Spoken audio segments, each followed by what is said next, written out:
The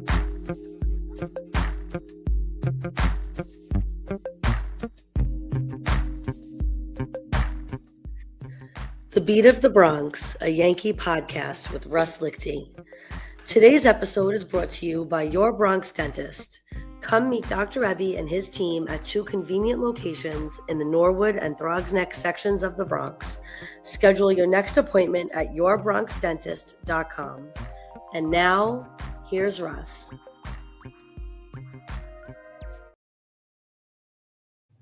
Yo, what's up, everybody? Welcome to episode 31 of The Beat of the Bronx. It's been about a month now since last recorded episode.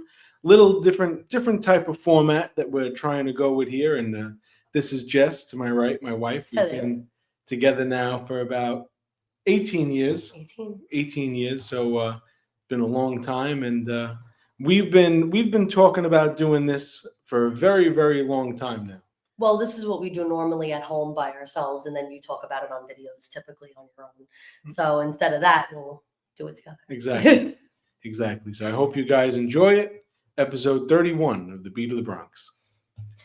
All right, on today's episode, we're going to still talk about the Yankees like always, but we're going to add in some other stuff. We're going to discuss a little bit of what's been going on in our lives leading up from the last podcast.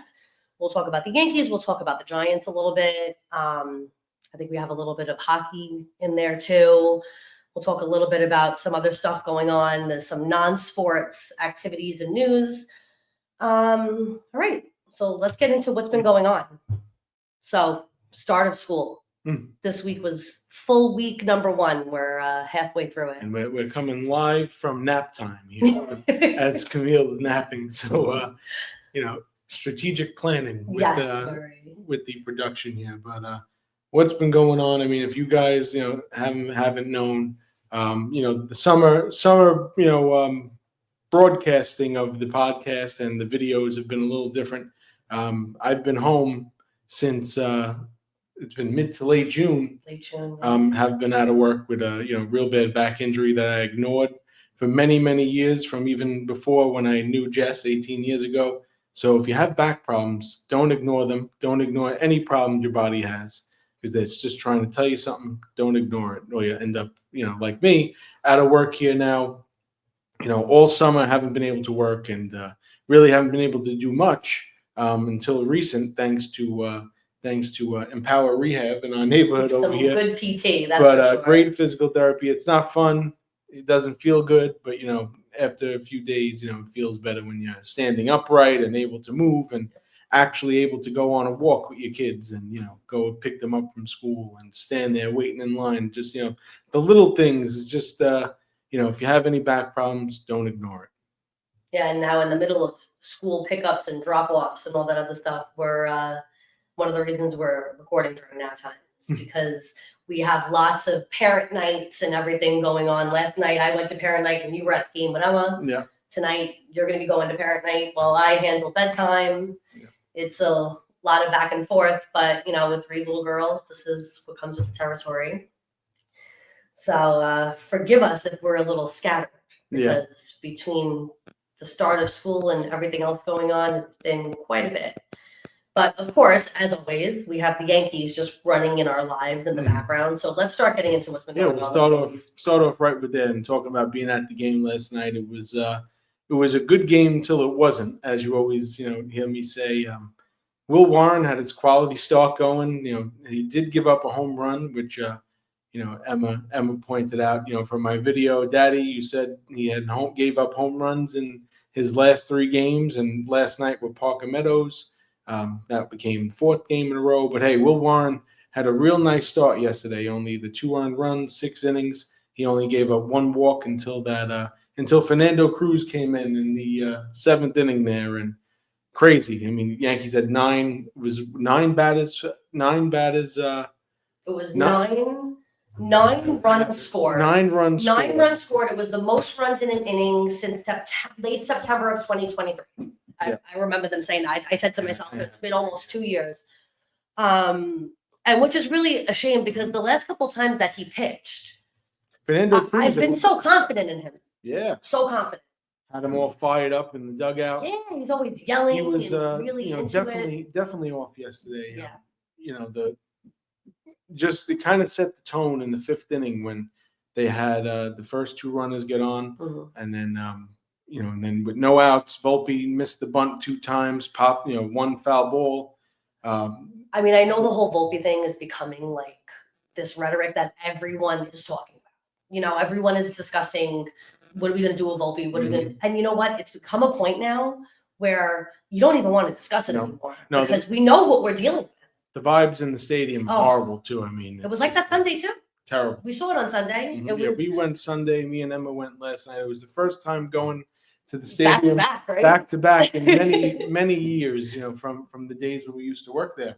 When we didn't miss any games. We usually used to go to at least 50 games. But that 7th inning disaster last night, I have it written down here. Just 14 batters, 9 runs, 5 hits, 5 walks, 1 hit by pitch, a wild pitch, and just bad baseball. And it was rough watching it, really. I know you were there. I was sitting at home watching it by myself after I got the kids to sleep. But it was rough being there, too. Very rough being there because you don't want to hear, especially Emma, her favorite player being Anthony Volpe. She's so upset. She wants to know why, everyone, should be trying to build him up. Don't boo him. But, she a couple of weeks ago, she was crying. Remember? She was upset. She's little.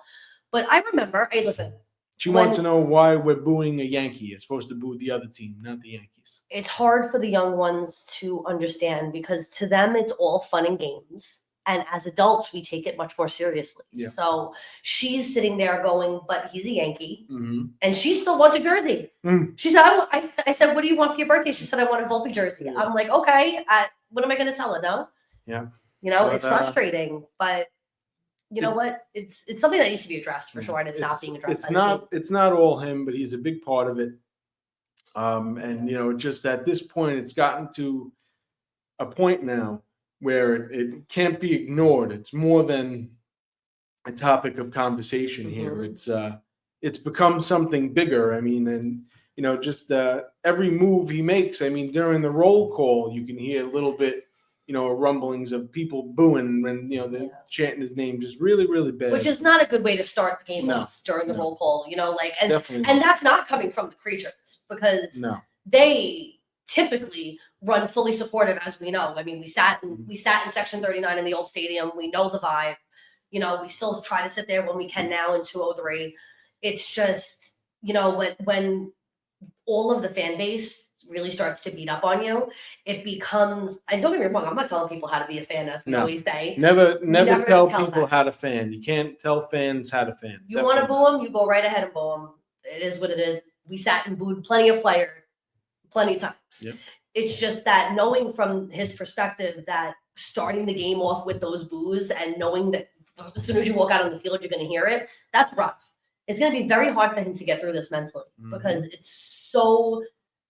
it makes him very downtrodden, I guess would be the word I would use. But it's upsetting, That would be the best way to put it. It's upsetting, I think. So let's get off the Volpe. Yeah, we'll get off the Volpe stuff on the because we know, hopefully, I would say if Booney knew and had any pulse of what's going on around him, they would take him out of the lineup tonight. I mean, whether it's just for one night, let Caballero play it short.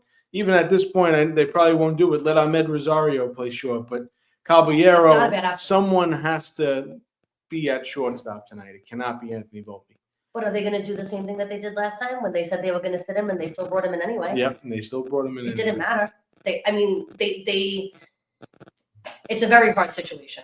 Yeah. Well, we'll move on from Volpe. Everyone knows what's going on, and I don't think it's gonna end anytime soon, unless come October. If and when the Yankees get there, we're in good shape. Right now to be there in some capacity, but still going for the division after the Blue Jays walk-off winner last night, and they had Buck Martinez had some words during the broadcast talking about how bad of a team, how bad of a ball club the Yankees are, that they just don't do things right, which we know. They make errors in the field, they don't run the bases well. It's a home run or nothing team. Pretty much, if the long ball's not, kicking for the Yankees, it's you kind of know what's in store for the game. Forget runners in scoring positions. That's been a problem from the Years days ago. when A-Rod was on third base. But just crazy how loose and it spoke about around the league. And this is a team that we're right there with, and just took a series from after back-to-back series wins against the Astros and Blue Jays, with now 18 games to go. And we've been keeping track when I was on RJ's podcast, BD4, of how the Yankees are now 19-9 since Old Timers Day, It's which officially is been dubbed the turning point of the the turning season. point of the season. But speaking of home runs here, Aaron Judge passed Yogi Berra to become 5th all-time on the Yankees home run That's list. amazing. Unbelievable. And we were there for his first. Tyler Austin. 2016. Yeah. Tyler Austin was the big draw too. Judgy was just the other kid that came up. You're right. Tyler Austin was talked about way more than Judge at the time. Yep. And look what happened. See how that turned out. That's baseball, right? Just it's amazing here that in our adult lives, because we were adults then. It was shortly after we got married, and just seeing the rise and growth of Aaron Judge. No pun intended about big and tall he is, but how much of a different player he's become. I mean, he's one of the best outfielders in baseball and doesn't get recognition. We're waiting for if and when he'll ever get a Gold Glove, which is kind of crazy. Well, you know what though? Now we're in a situation where with this arm injury, that's kind of a status that is in jeopardy now. That Gold Glove future for the long term.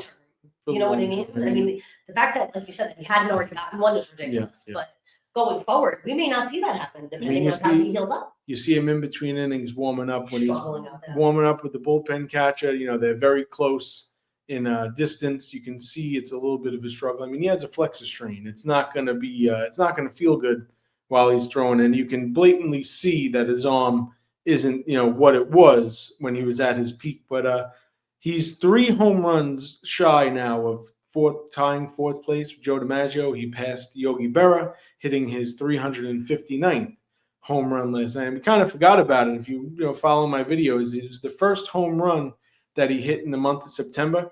And what are we at now? The 10th?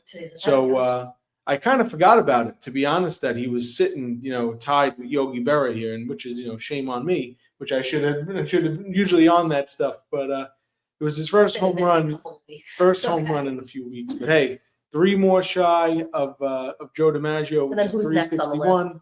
Then Lou Gehrig, the Iron Horse, is 493. So that will be take a little bit of time there. But but there's no reason why he shouldn't be in his career passing all these numbers eventually. Aaron at the rate he's going. The rate he's going, it's unbelievable. He's missing that one thing that all those guys have. Now I know that the playoff format's different. Back in the old days, the best team won the pennant and then went straight to the World Series. There was no wild card. That came around in 1995. Especially not as many as there is now. Not as many as there is now. The playoff spots, no division series, no ALCS championship series. Very, very different. So even with the exaggerated postseason that there is now and, the times that Judge has been there, so which means more at-bats, and just really the production in October has not been there.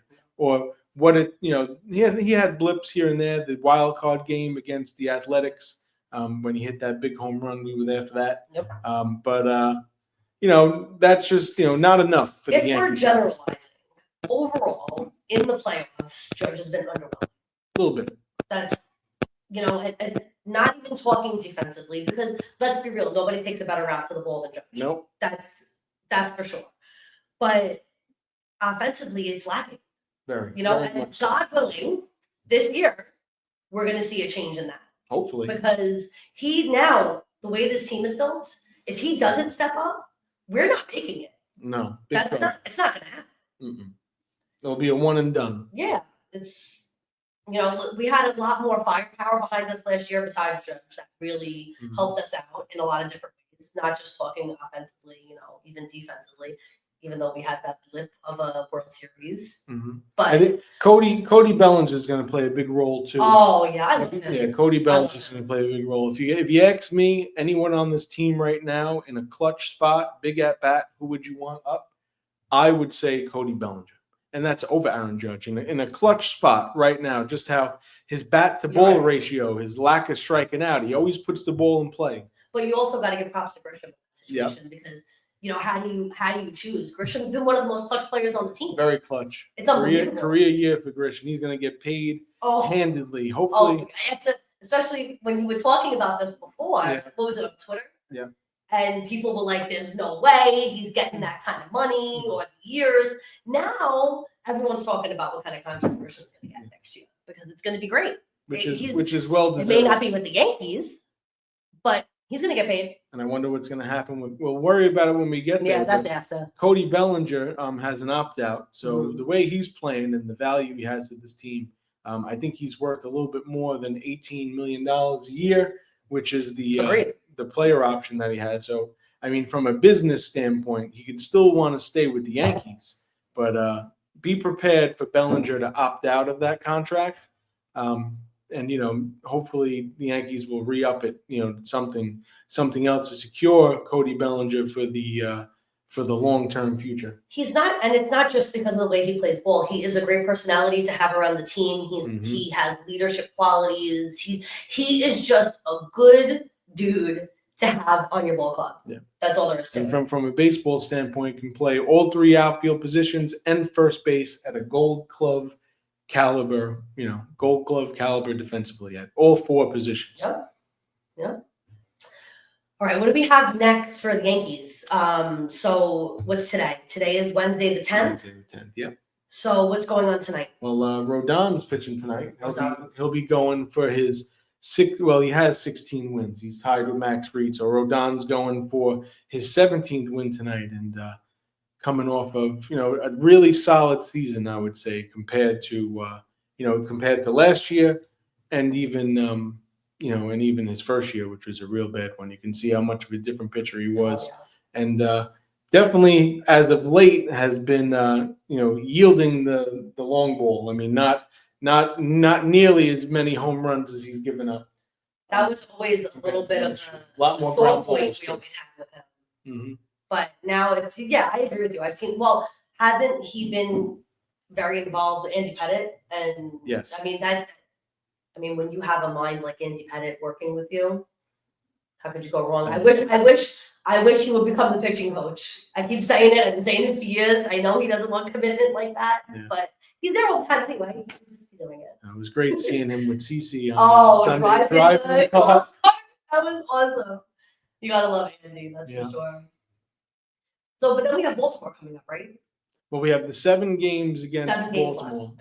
We still have which, according to 3/4 of the internet, is going to be the easiest. 2 more against Detroit, 3 in Boston, and then we have the White Sox again. Yes. Baltimore 7 times, and the Twins mixed in between in there. And so, speaking of Baltimore, one of my videos earlier in the week, I was talking about how they swept the San Diego Padres in San Diego. Now the Padres are having a little bit of a blip themselves. Same thing with the Dodgers. The Dodgers, they killed the Dodgers. Orioles took 2 out of 3. They swept at the beginning of the month.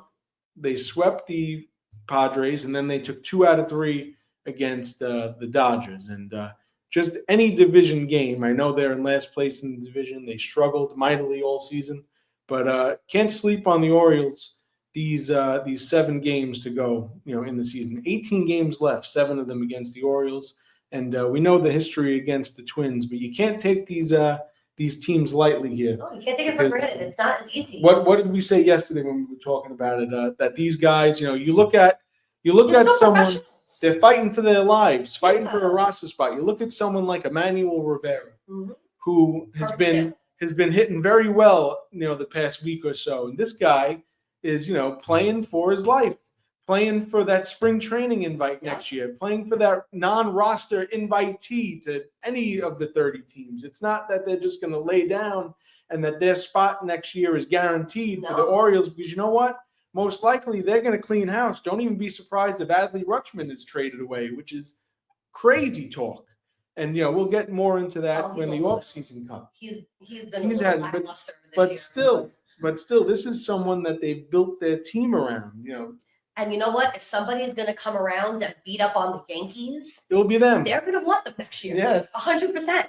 Yes. Even if they lose the games, they don't care. If that guy hit 4 home runs in that series, guess what? He's going to get an invite to spring training. Just don't take Baltimore so lightly here. And we know the history with the Twins. If you wanna say death taxes and the Yankees beating the Twins, that's fine. But don't sleep on the Baltimore Orioles. We know the facts of how the Yankees always beat up on the Twins, whether it's home or on the road. But these 3 games, anything can happen.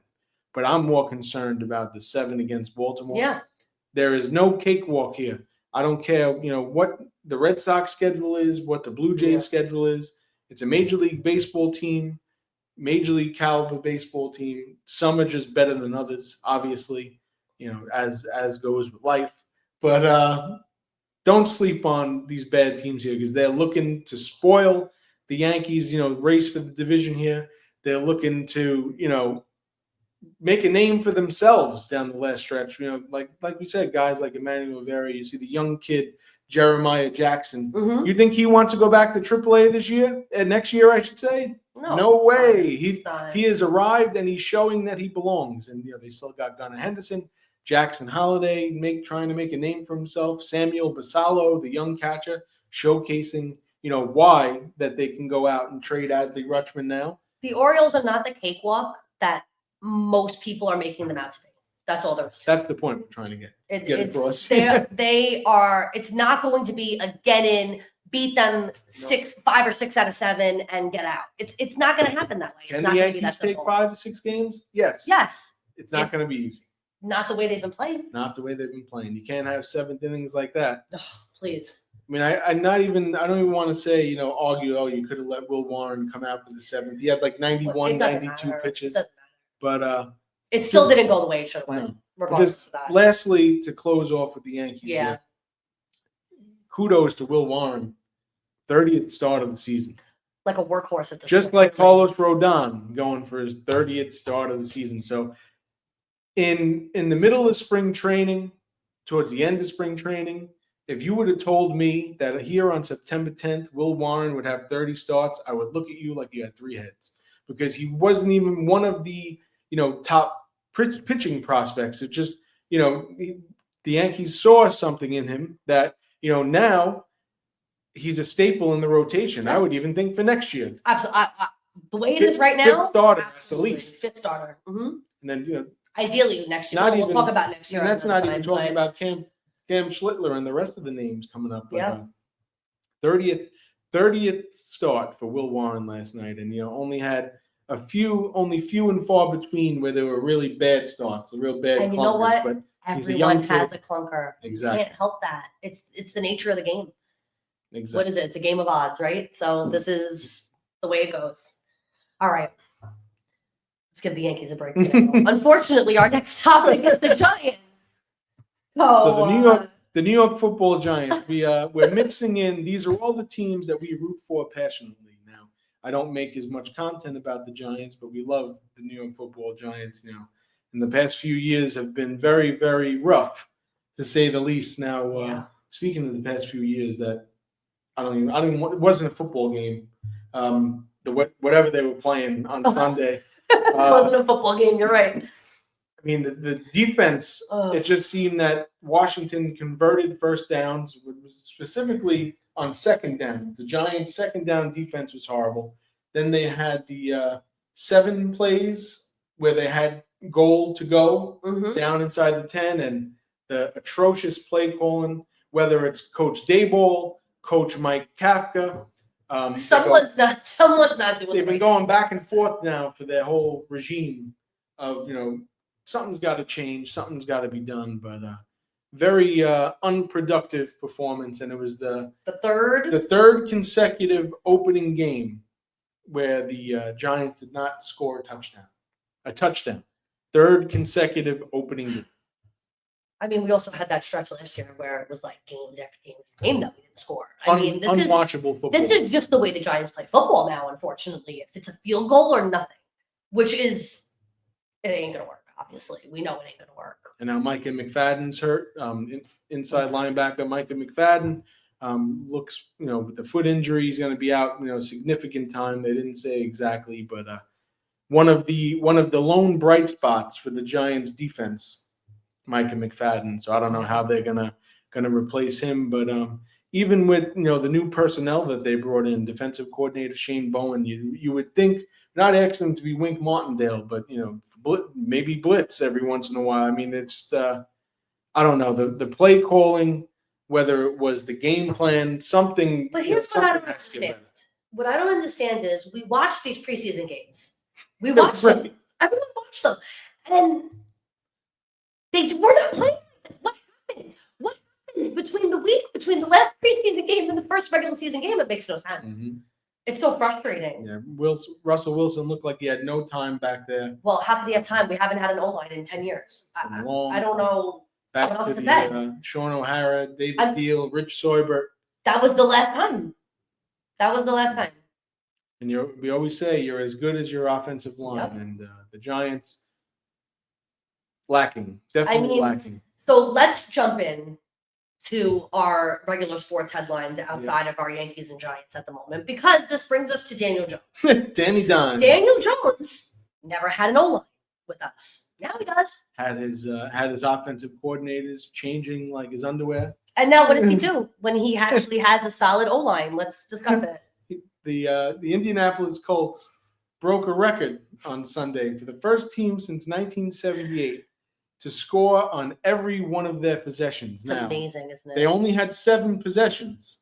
Still. But they scored on every one of them. And Daniel Jones looked competent, and he looked, in my opinion, he looked great. Look what happens when you have time to throw the ball. A professional, someone who plays at the NFL level, when they have the proper amount of time that an offensive line, the protection of the offensive line is supposed to give you at this level of, not saying, it's going to be like that versus every team, but even, against. You see a glimmer of hope. Exactly. We don't have a glimmer. The Giants just need to get back to playing competitive football. And talking about competitiveness, Aaron Rodgers came in to the Meadowlands, and if you guys know us, you know how we feel about the New York Jets. Not exactly. Well, we're Giant fans. We're Giant fans. We're Giant fans. And, so not really big with the Jets, but. But what did Rodgers said that he? Rodgers said after the 34-32 win at the Meadowlands, he said that he was happy. I'm paraphrasing him here. Happy to beat everyone involved with the Jets organization. Now, I could laugh at this because I'm not looking at this as this is like a slight to the Jets. I'm really not. And anyone who can come back from what happened with him and do that and say something like that, good for you. And we're not fans of Aaron Rodgers either. No. So let's not get it twisted. I'm not here nor there. Let's not get it twisted. We remember Aaron Rodgers all his days with the Packers, and he's old news. We beat him already. Yeah, so, but just the way anyone who can come out and say that, let me tell you something. If somebody did that if Daniel Jones came out and said something about, well, this is what I could do with an offensive line, I would be like, good for you. Yeah. I don't. Danny's a class act. He would never. No, he would never. But it's just one of those things where. He's someone we're definitely going to be rooting for. It just, it serves, and, told a lot of my, good friends who I talk to, about the Giants all the time, serves the Giants right. Week 1, they deserve that. They deserve Daniel Jones, to go on the Colts, beat out their top draft pick. Forget how, good or bad Anthony Richardson's been playing.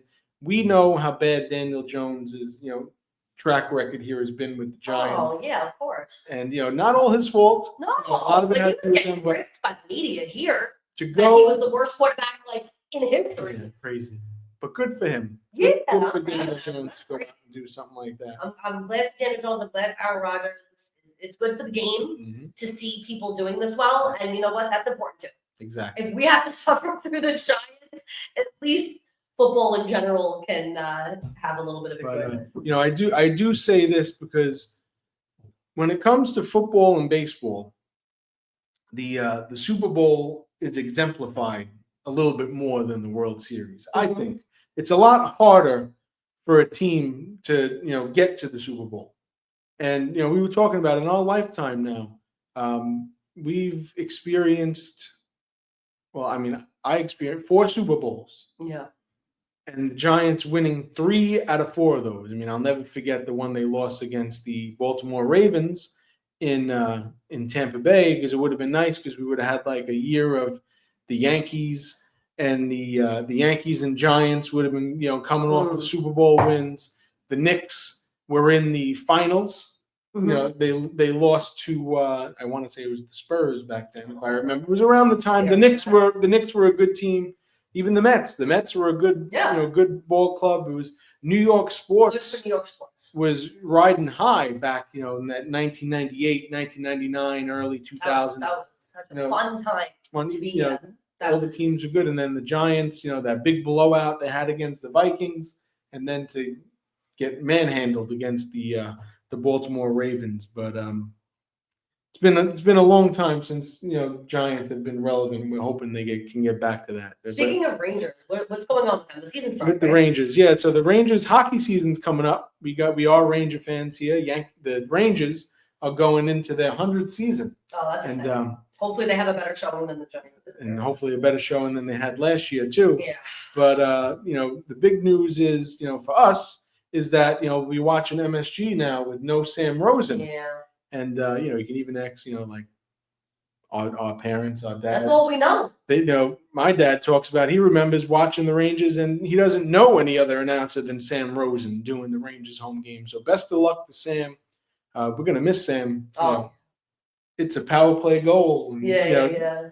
It's not Rangers hockey will never. It's going to sound very different. I mean, Kenny Albert's taken over, but who's been a Rangers announcer for a while, but it's not the same. Well, you know what? We've just gotten through our first full season without John Sterling. So. And we're people who prefer the radio over TV. So we're much it's very. It doesn't sound the same. Just remembering most of the childhood memories from listening to the Yankees and the Rangers. It's you've heard John Sterling's voice and you heard Sam Rosen's voice, and even we were talking about Sam Rosen would do football games. Yep. Most of the time, he had the Giants games on Fox 5. He was good with football too. Great. Just best of luck to Sam. Good luck and enjoy your retirement. Yeah. We're definitely going to miss you here, and won't be the same without hearing it's a power play goal. You're right. Will not be the same. But let's go Rangers. The preseason's coming up here at the end of this month, and opening night against Pittsburgh on October 7th. So it's coming up, less than a month away. And the Blue Shirts will be back. All right, so now let's do a little non-sports stuff. Let's discuss a little. Well, that's not totally true because that's our lives, and we can't completely not talk about sports. So we're going to talk about the Rodin Foundation media coverage that we watched a little bit. Unfortunately, I do want to go back to the Anthony Volpe conversation because as strong as I feel about his playing, I do not like the way he is being attacked in his personal life. I think that this needs to have a separation. People are talking about his girlfriend in the comments. I mean, come on. It's so inappropriate. I know we say about, don't tell people how to fan, but no, that you can tell people how to. Don't go out attacking, his girlfriend, players' wives, and definitely, definitely the ones with children. Children, girlfriends, wives, even if they have boyfriends, off limits. Off limits. Personal life, these guys are human beings. You might see them on TV. You might see them in video games. You might see them on baseball cards, commercials, but they are human beings. They breathe. They bleed just like we do.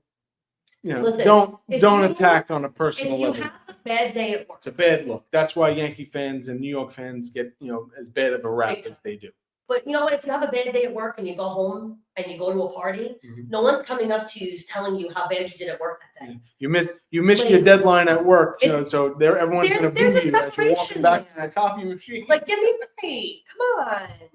So it's gotta, just I can't take it. Long story short, wives, girlfriends, significant others, children, off limits. Don't do that. I mean, I don't even. We don't find it funny. I know No, I some don't people find find it it funny. Some of the jokes are just. It's a bad No. look. And then other than that, I mean, from the media coverage I saw, it looked like it was a very nice event. Beautiful event. We know a lot of family and friends that have benefited from the use of IVF and had issues with infertility. So it's something that comes very close to our heart. You know, like it's something that And this is coming from people who, we were definitely lucky enough that we didn't have to deal with that.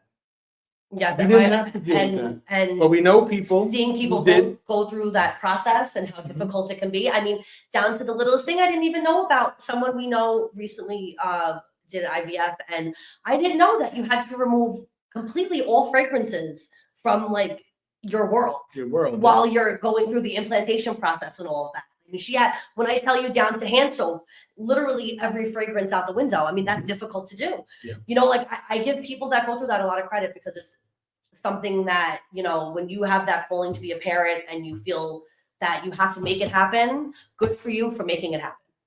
That's, Exactly. So thank you to the Rodons for bringing light to God all bless of the this. Rodon family. And God bless them. definitely an amazing thing. On a lighter note, I watched the new episode of The Summer I Turned Pretty this morning while you were at this. So I don't know about everybody else. He's had to listen to me talk about that. And your mother talk about this quite a bit. She's the one who got me to start watching it in the first place. She always gives me all the good shows. So we've been watching this, and now we laugh all the time because as two married women with children, we're very concerned with the love triangle with these 20-year-olds and what's going on. So no spoilers given, but today, September 10th episode, it was called The Last Year. And everyone who's up to date with it knows that we're following Belly now through her adventures in Paris. And we're hitting the point now where the books kind of end and she kind of has to come up with it on her own. So nobody really knows what's going to happen in the last couple episodes. So this is kind of exciting, but we shall see. Stemming off of that, Taylor Swift's new album is coming out, The Life of a Showgirl, on October 3rd. And I'm super excited about that. He does not care at all that I am that excited about that. You can ask Jess. I mean, if I'm not watching the Yankees, MLB Network's on, the TV, the phone, the poor kids. When I pick them up from school, it's, Don't think poor kids, they love it. They love it, but Angelina wasn't upset that she didn't get to go to the game last night. But I'm always listening to Yankees news. I love Pinstripe Post with Joel Sherman. We both listen to that religiously. I love that podcast. So good. When Booney's on Talking Yanks, we listen to that. Well, we got to hear what Booney's got to say. We always listen to our guys over at Fireside. Oh yeah, definitely. It's I'm always trying. I like to hear what everyone's saying. So I just talked to him about all the other stuff so that he knows what's going on in the world, because his daughters will talk to him about it too. So he has to know a little bit about what's going on, because Emma loves Taylor Swift a lot also. She's a budding musician herself. She has her little lyric notebook going. She's got names of songs, titles, and starting lyrics. She doesn't know how to play anything yet. We're working on that. But she's, got big aspirations. Every day she wants to learn a different instrument. Yep. She loves her drama club at school. Oh, yes. Drama club is her absolute favorite. They performed Annie last year. And then they did that camp where she had the solos. That was really good. So that's that. And on the kids note, in case anybody on here with children is listening, Gabby's Dollhouse new movie comes out end of September. This is going to be a big hit in this house. Big hit in our house. I mean, and then I just saw on Netflix, they're releasing another season of it in November. They're really knocking stuff out over there at Gabby's Dollhouse. My goodness. Yeah. But that's going to be a big hit over here. I know that. The baby especially. Every day is a sprinkle party. So he's singing it. Party. So that's basically going on with all that stuff. Yeah. Anything else that you want to talk about? I think that's it. I think we kind of covered everything. We'll see how the ball game goes tonight. Yep. A lot of the the morning mood will rest on what the Yankees did. I mean, last night me and Emma had a great time. It doesn't matter if they want to lose when you're at the game. You have a good time. It was one of the few times where, honestly, we left early. That's because it was a school night and she was exhausted. After it was like close to a 40-minute top of the seventh. It was definitely a half hour more. I mean, Oh, but we were having a great time. It was a beautiful night. We had beautiful seats, and Emma wore my jersey. She wore your So jersey excited from to wear my from jersey. one of our where we got many years ago. From the store on River Avenue. And she's simple. She likes Mr. Softy and popcorn. We've been slowly collecting. What's this flying here? We've been slowly collecting popcorn buckets, the ones that look like Yankee Stadium. So by the beginning of next season, every member of the family should have their own popcorn bucket for movie nights. That's the goal. So we're up to 3 right now, right? Yeah. But they have the best popcorn in Yankee Stadium. Always. Definitely the best popcorn. Always. It's my favorite. Specifically the one in right field by section 103. See, now we're talking about the old stadium. Tier 4. No, Main 7. Oh, Main 7 was my favorite. I used to work in that booth. There was, if anybody remembers going to the old stadium, they used to have the customer service booths, right? There wasn't that many. There was one in Gate 2. Yeah. There was one in Main 7. Main 7. Tier 4. I think that was the only ones, right? And and then we had the designated driver hydration station where we used to give out sodas. Yes. That was by Gate 4. Yes. And then we also had the big desk at The big desk by the outside the suites. Yep. So we used to sit in the booths, and help people find their sections, food, things like that. And then in the new stadium, we were "How may I help you" for a little while. Yeah, which a lot of people I know you guys have seen. You still see them now. Around with the signs, with the "How may I help you" signs, with the shirts out on the back. But in the old stadium, Main 7, best popcorn. She used to give me the lady that worked there at the time. She used to give me a big bag of popcorn when I was working, so that when it was slow, I could snack on the popcorn. The good old days. Yep, that was the best section. We were lucky. We got to meet so many people. It's the God. Reason that summer in 2008, I can assure you, is the reason why we're sitting here doing this today.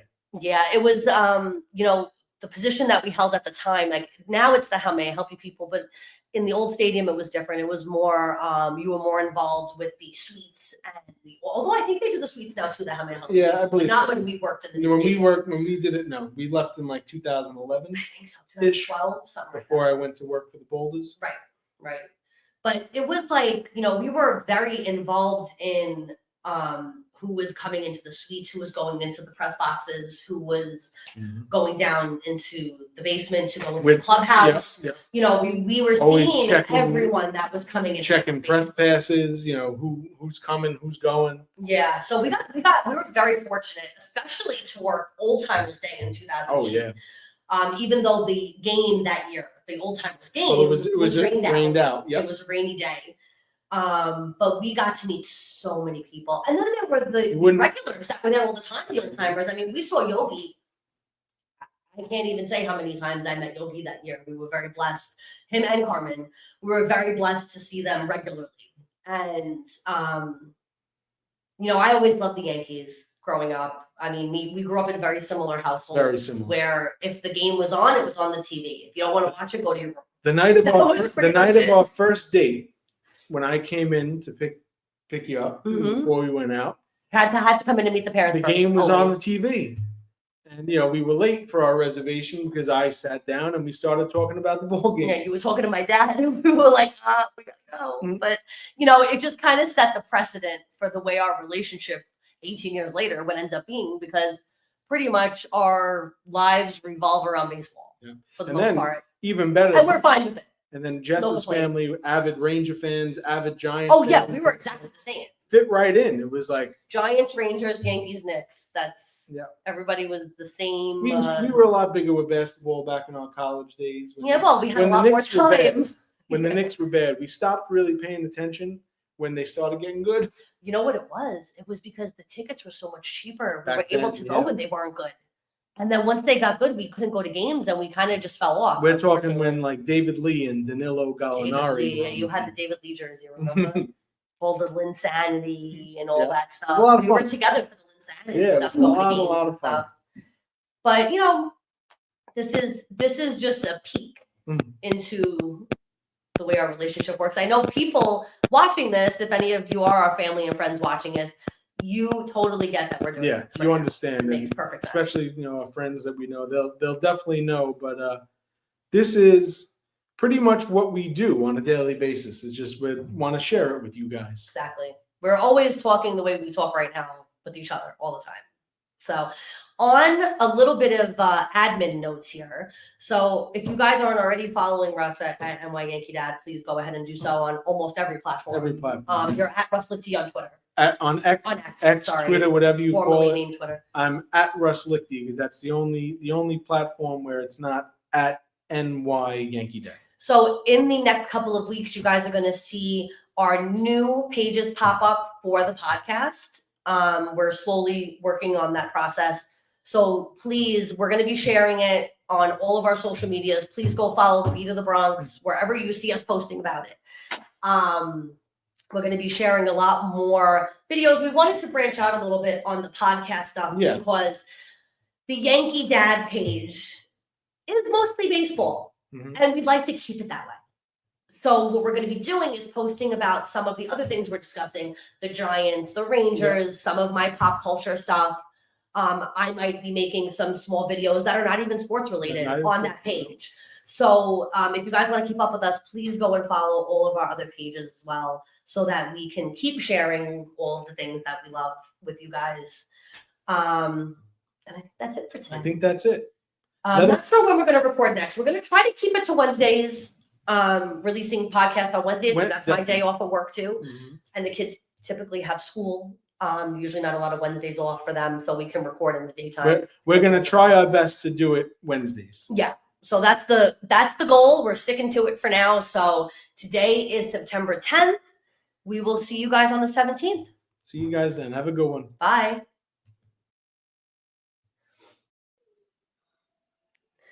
Thank you for listening to this episode of The Beat of the Bronx, a Yankee podcast. You can follow Russ on all social media platforms using the handle at NYYankeeDad. Be sure to subscribe to the podcast on Apple Podcasts, Spotify, and YouTube.